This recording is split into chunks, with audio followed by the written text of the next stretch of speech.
I'm your host, Marilyn Boyer, the mom of 14 homeschool kids. I absolutely love young moms, and it's my privilege and passion to provide you with tips and tools to make your journey easier. Thanks for joining us today. Today, we have a topic about hospitality. And I know what you're thinking, like, no, I can't even think about that with teaching my kids and a house full of littles. But I want to show you how it's been a blessing in my home, and it did not come naturally to me. So let's get started. First of all, what is hospitality? Now, it's one of the character qualities that we all need to implement in our life. One of the definitions is the friendly and generous reception and entertainment of guests, visitors, or strangers. Some synonyms are friendliness, welcoming, helpfulness, neighborliness, warmth, and kindness. And I want to encourage you to endeavor to make hospitality a characteristic of your home life. And why? Because through the years, we've received so many blessings and benefits from opening up our home to others. It's a biblical character trait. It's a characteristic of Jesus. And it's something that we need to cultivate in our lives and also the lives of our children as we model it for them. But you're thinking, I'm just way too busy with my littles to even think about that. It overwhelms me thinking about that. And I understand that. You know, having 14 children, my days were always filled with somebody needing me, and life was very busy. But I do think that the benefits and blessings outweigh the inconvenience. So stick with me as I share some of the ways that we made it work with children, practical ideas, and how all of this will benefit your entire family for years to come. It will make your kids into people of hospitality when they grow up in that atmosphere. So let me just begin by giving you a little background of how we got started to practice hospitality in our family. It's not something that came easily to me. I grew up in a family in the Northeast, and we just didn't do a lot of entertaining. It was very rare to have folks in our home for a meal. Sometimes we'd have relatives for the holidays or something, but it was really rare. But after Rick and I were married, it's something we kind of stumbled upon. Rick was in the Air Force when we got married, and immediately, like 3 weeks after we got married, they moved us from Massachusetts to Florida. And we knew nobody. So we kind of stumbled upon it, but later we began to realize what a blessing it was. I guess the main reason we started inviting people in our home was loneliness. You know, we didn't know anyone at all. I had been so involved with people growing up on Cape Cod. I was substitute teaching. I was doing a lot of things where I was involved with people. I was on some committees, and I had a lot of friends and family. And then we moved away to Florida, and I knew nobody. Rick would go off during the day, and I was just so lonely. So I guess that's why we felt compelled to extend ourselves to others, so we wouldn't be so isolated. And then I began noticing verses about hospitality in the scripture. The Bible was very new to me. I was married only 2 years after being saved, and I'd not grown up with exposure to the Bible. Romans 12:10 and 11 says, "Be devoted to one another in brotherly love. Give preference to one another in honor, contributing to the needs of saints, practicing hospitality." It sounds pretty important, but we were just beginning to scratch the surface, and something in me kind of resisted, like you feel like you're on display or something. I'll share some of my fears of opening my home to others as we did. But we began to be excited developing relationships with others. We mostly had young people over first, kids younger than our advanced ages of 19 and 21. We were just kids ourselves. Our first child was born when we'd been married for 15 months. And shortly after he was born, Rick got out of the Air Force and we moved again, this time to Virginia. And we had developed some neat relationships with some of the high school kids back in Florida, and it was kind of hard leaving them because we opened our home to them. We had them in for meals. We had them help us decorate our Christmas tree and just kind of incorporated them into our family life. But here we were moving again to Virginia. So once again, we were starting over. We knew no one. We were attending at the time a really large church where it was almost impossible to get to know anybody without getting to be with them outside of the church setting. So we continued to look for others to invite into our home. Our family continued to grow, and we almost always had a new baby like every 18 months or so. So our social circle came to be other families we met at the nursery, and we'd start inviting them over for supper. Looking back, we had a pretty limited view of hospitality, but God was growing us as we developed close relationships with other young moms and dads in the same boat that we were in. And to this day, when on rare occasions we get together with some of those people who are so much a part of our early marriage, we just kind of pick up where we left off. So many special relationships were developed and formed during that time. Because we had the same struggles. We were new kids. Rick was trying to go to school, and the other families that we invited over were in the same predicament. They were trying to raise young families. The husband was trying to get his degree, and we were all broke, and a lot of circumstances were the same in our lives. But we developed some really special relationships for life during that time. And we started to get a much fuller picture of what true hospitality is all about. Making hospitality a normal part of our home life gave me so many opportunities to train my kids into how to treat others, whether it was adults or children, how to serve, how to engage people in conversation, how to listen, how to think of questions to ask people, how to make others feel comfortable in new situations, and how to honor those to whom honor is due. It also allowed us to put godly people before their eyes and ears who could testify to God's goodness and working in their life. Allow your children to do that. There's that verse in the Bible about inviting the godly into your home, and we started to do that.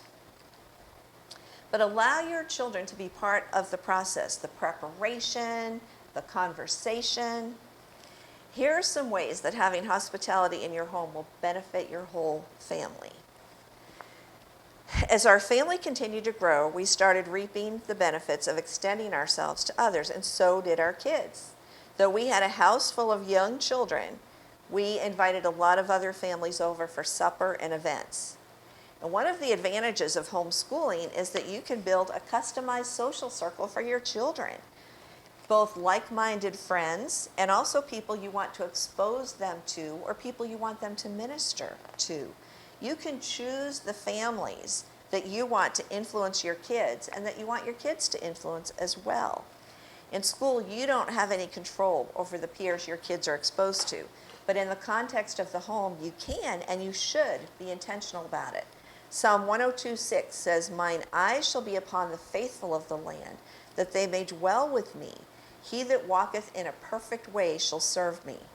Another version talks about inviting the godly of the land into our home. And this verse really struck me. I realized, wow, I need to expose my kids to the godly of the land. So we began inviting missionaries into our home, or people who are interested in other people's lives, people who serve, were servant-hearted, so that our kids would have the benefit both of serving them and hearing their testimonies. Hospitality in your home allows you opportunities to train your kids to serve others. I began training my kids to serve others when they came to our house. When they were real little, of course, I had to prepare the food, but I would have my kids help serve the company, put the dishes on the table, whatever stage they're at, or clear the dirty dishes from the table. But as they grew in age, I would involve them in preparing the meal as well as serving. We had it pretty much down pat by the time our kids were teenagers. They would prepare the meal, serve the guests, clear the table, do the dishes, and then come and be a part of the conversation as well. Hospitality in your home teaches your kids how to interact with adults and other children. We taught our kids to think of questions that they could ask company, to show interest in them, and also to spark conversation about how the company had ministered to others through the years. When we invited other families over, I would often ask the dad of the family what his job was like, what training he did to prepare for his job, if he liked his job, what he would do differently, etc. Is he glad that he went to school to get training for that job? Would he do things differently? Would he do it again? So that my kids would be exposed to different vocations and different ideas and things outside the realm of our family, things beyond what we could teach them. Hospitality in your home teaches your kids to appreciate others. We expanded our reach by inviting elderly folks to our home. And we found it meant so much to older folks to have younger kids show an interest in their lives and be involved in serving them. It was an incredibly practical way to teach our kids to honor and appreciate others and the work that God had done in their lives. Boy, that's when our education really began. What a treasure we found in the lives of older folks. With the goal of teaching my kids to serve and honor them, we found we were incredibly blessed by the dimension they added to our lives. And I cannot emphasize that enough. You know, a lot of times the older people in our church, we just think, oh, that's old Mr. Jones or whoever.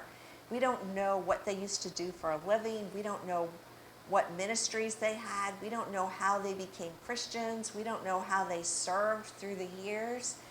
And your kids need to know these things. I used to go to people's funerals and you would hear information, well, I still do, but I would hear information shared about them that I didn't know. And I thought, what a shame that we have to wait until somebody dies to hear what a blessing they were to others and how they had servants' hearts and how they ministered and what they did with their lives and how they became to be Christians. So we thought, wow, we need to ask these questions. We need to invite these people into our home. And, you know, I can't emphasize it enough. It's been a huge blessing. We've even done that with our grandkids now. And our book, Character in Action, has several stories in there about how we have invited elderly people into our home.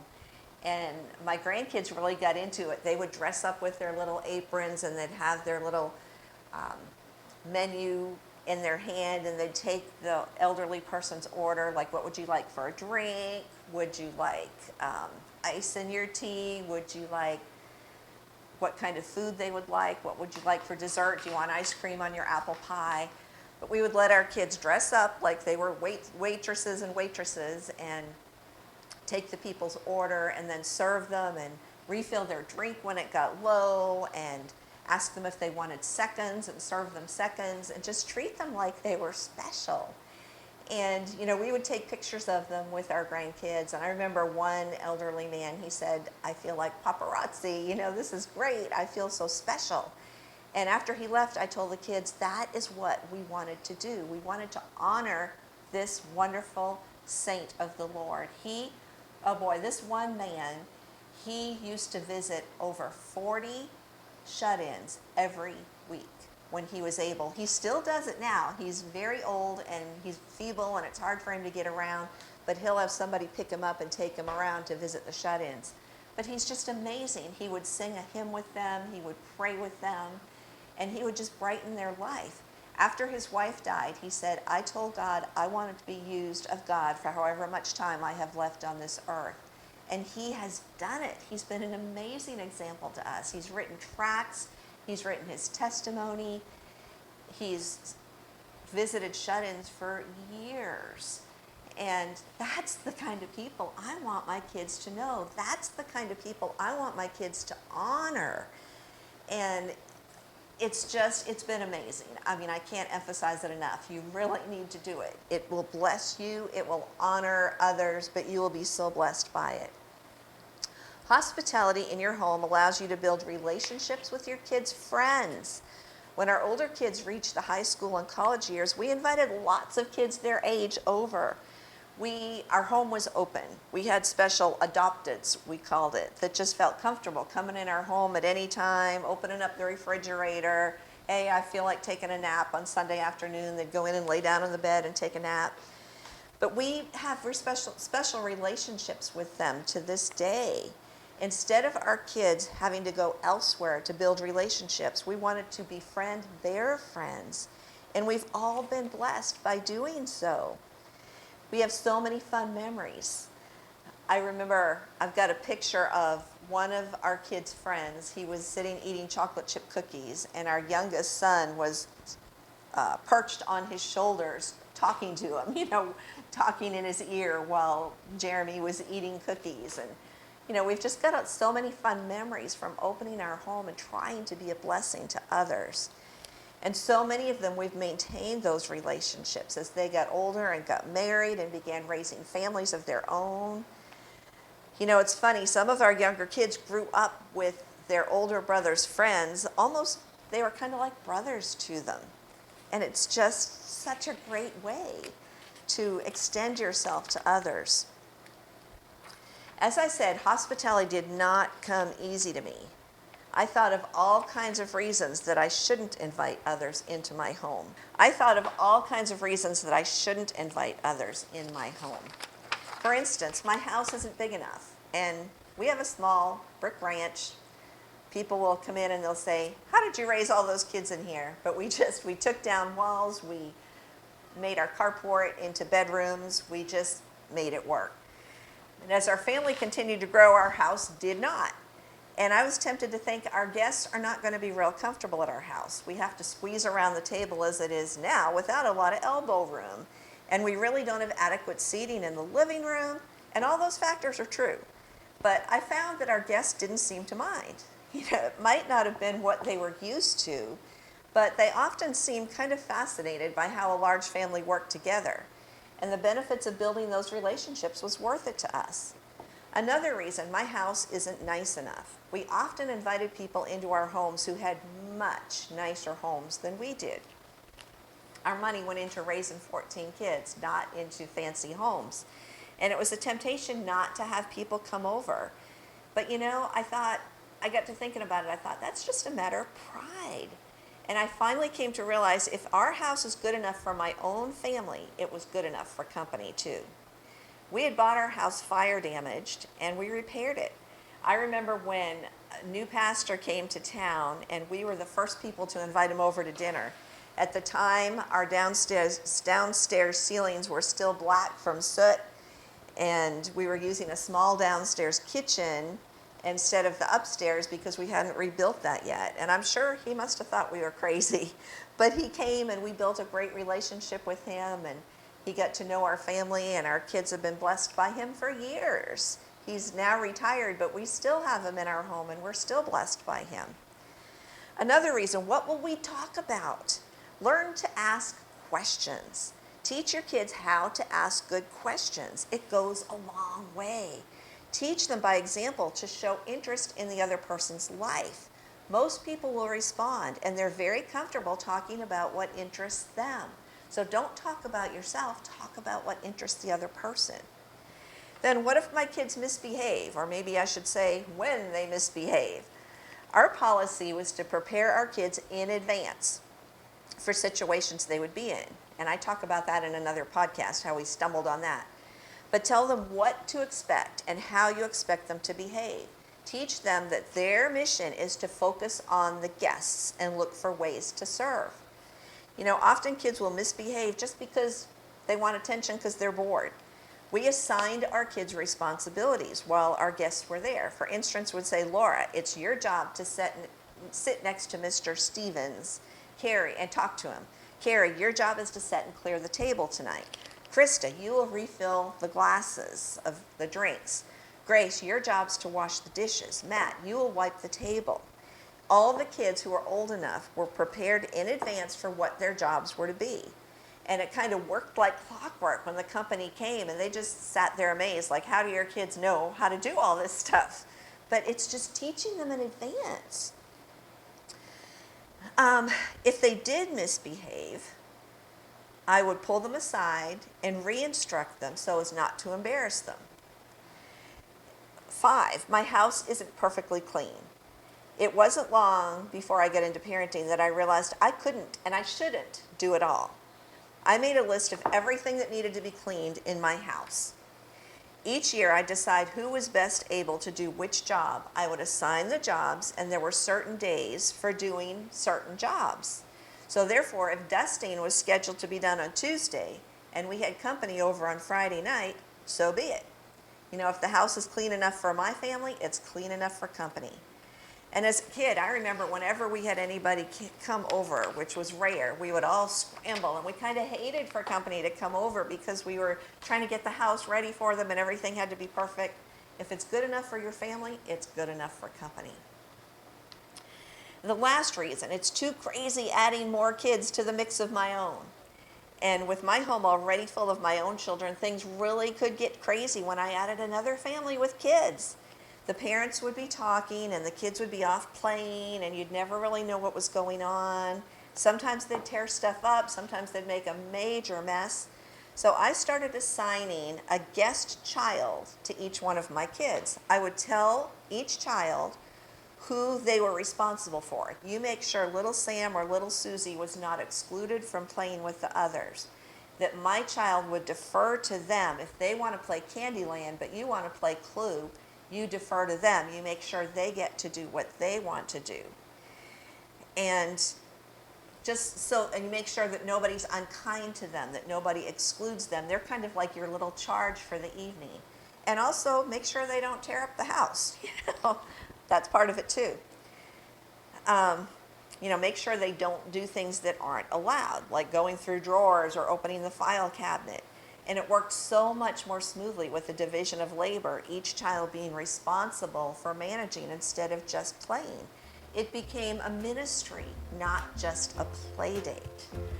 Okay, we are going to end here, and next week we're going to continue on hospitality and finish this up. I hope this has been helpful to you. If you have questions, please email me. I love hearing your input, but I hope you found this helpful. Have a great week.